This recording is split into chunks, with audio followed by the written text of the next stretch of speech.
presentation is titled the Book of Mormon Metals Map Geography, and it's in 7 parts, each about 30 minutes long, and the first part is going to be on constraints regarding the Book of Mormon. Past and current views of the Book of Mormon geography have been as follows.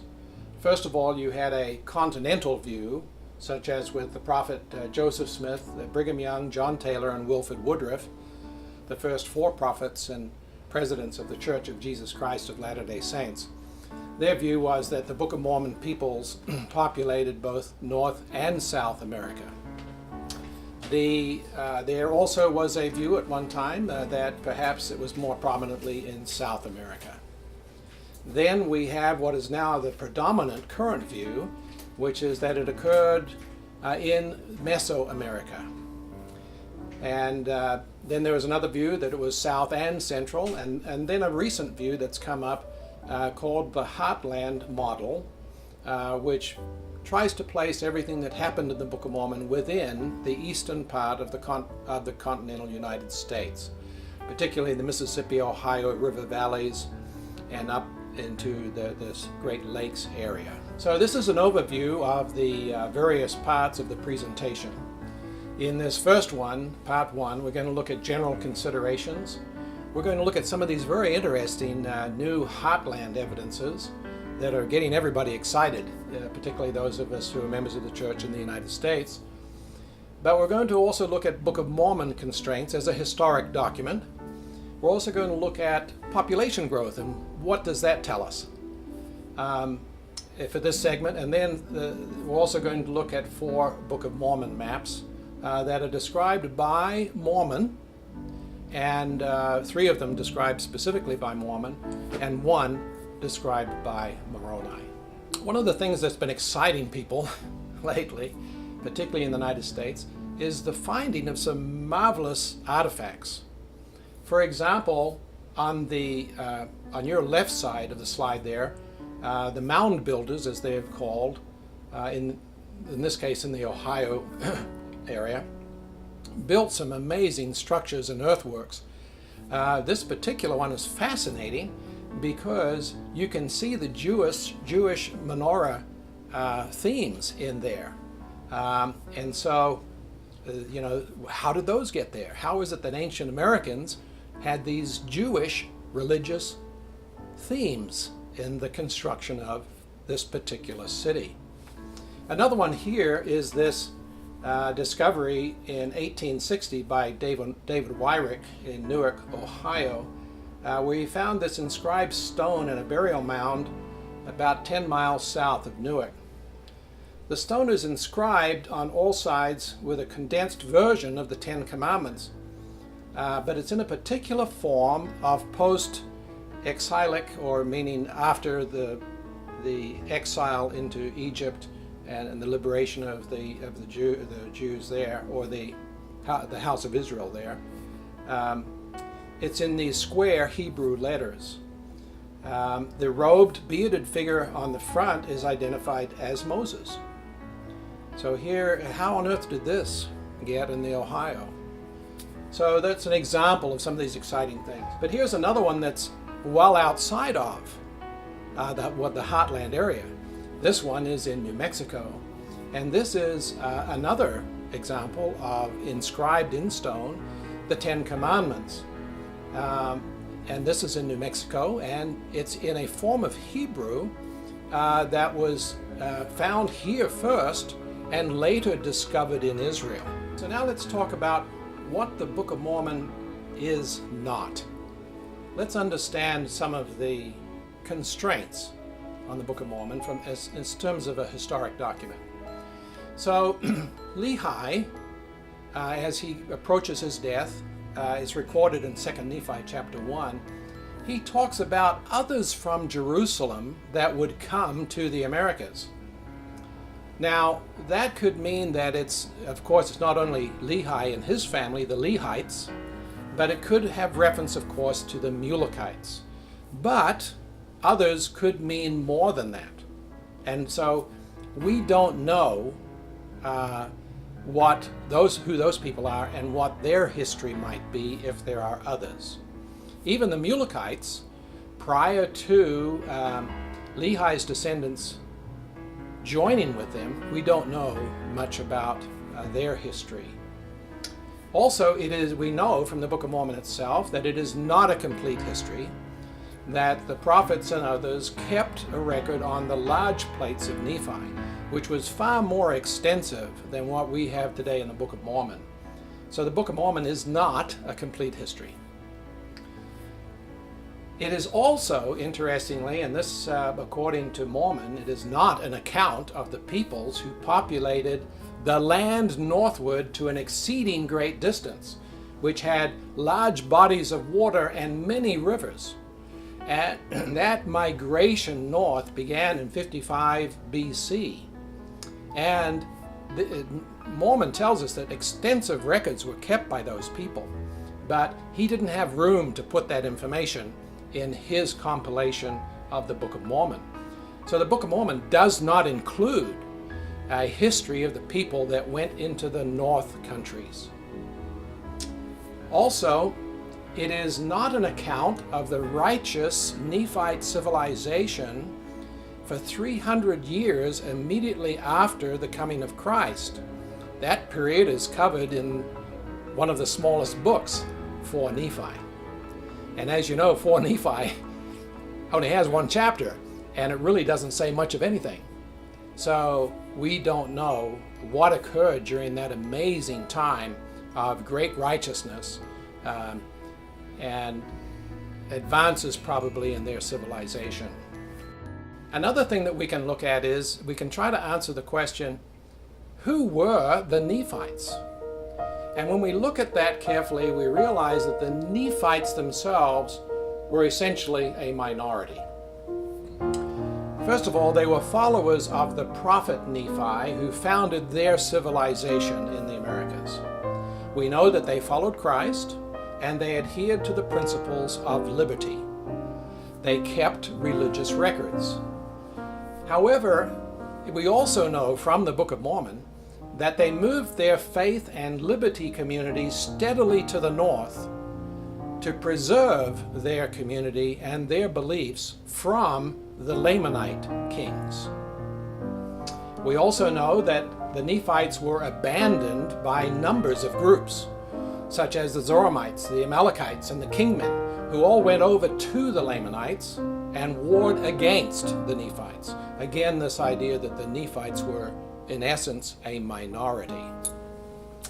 We know that they were a minority community due to defections for quite a while, but we also know that this was true up until Christ's visit, and then they flourished from the time of Christ's visit to about 300 years AD. They were frequently under attack from Lamanite kings, some of whom themselves were previously Nephite, such as Amalickiah. They kept their genealogy, and they may have been very strict about marrying believers and within the lineage of Nephi.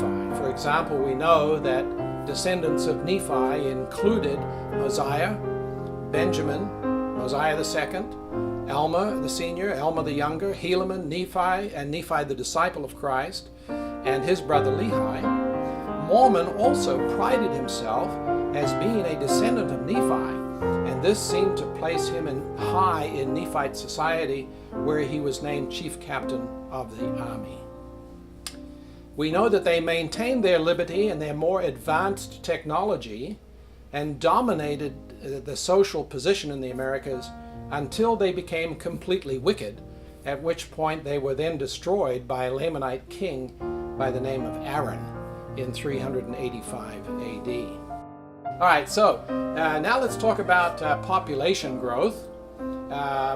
Let's talk about it from 600 BC, when Lehi and his family first arrived in the Americas. And we know that the lands that they inherited at that time were what was called First Inheritance and the land Nephi.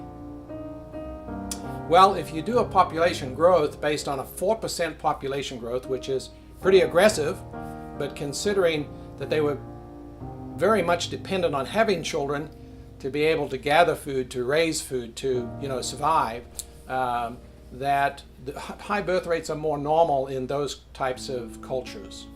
So that's kind of how they're starting out. And you'll notice that there were about 30 of them when they arrived. Well, if you run that population growth out, about 300 BC, you finally get to about 4 million people. Well, 4 million people aren't going to cover a huge area. Yes. Does this take into account all the wars and the loss of life in the many wars they had? It may not. And so this is kind of a peaceful anticipation. And so yes, it may have been less than this. But from that point on, let's cut the birth rate down to 2%. Because now they're more of, they've got more cities, they're more organized, and so families can choose to have less children. Perhaps it's not as important at this point as their civilization develops. And this is kind of a trend that is true for most civilizations. So we cut it down to 2%, and we look at the population growth then. You'll notice that by the time we get to 1 BC, we're 1.5 billion people. Well, again, because of wars and disease and that kind of stuff, it's probably not that high, but still, there's a significant increase in the population. And that's just the Nephites. Yes, as you note there, it does not include the Mulekites, and we know from the record that the Mulekites outnumbered the Nephites by a significant margin when the Nephites joined them. Or the Lamanites?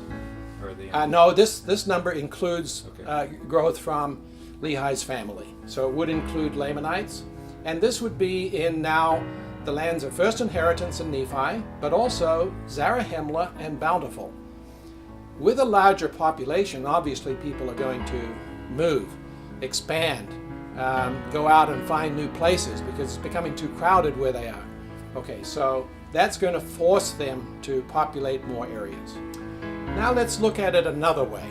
Let's look at the Book of Mormon in terms of the number of pages for the various times in their history. So if we start on the left side there, we'll notice that approximately 25% of the Book of Mormon records Nephi and the family's journeys to the Americas and their first encounter there. It includes Jacob and so on.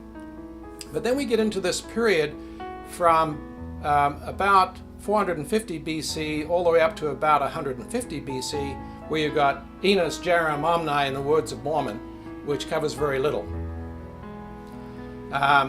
Maybe 2%. Now the bulk of the Book of Mormon is the period from 150 BC to the time of Christ's coming.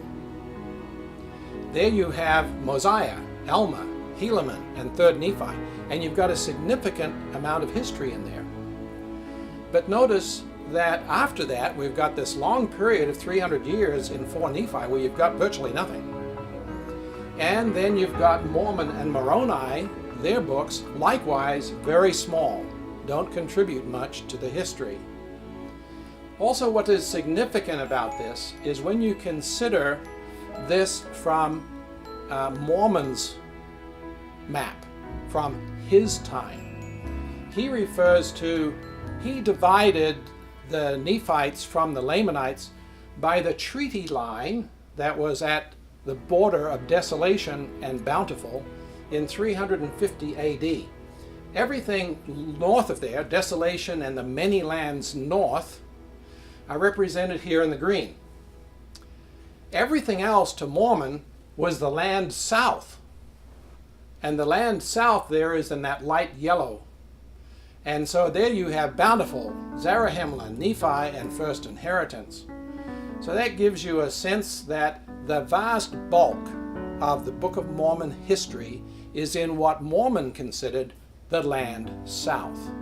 South of the line between Desolation and Bountiful.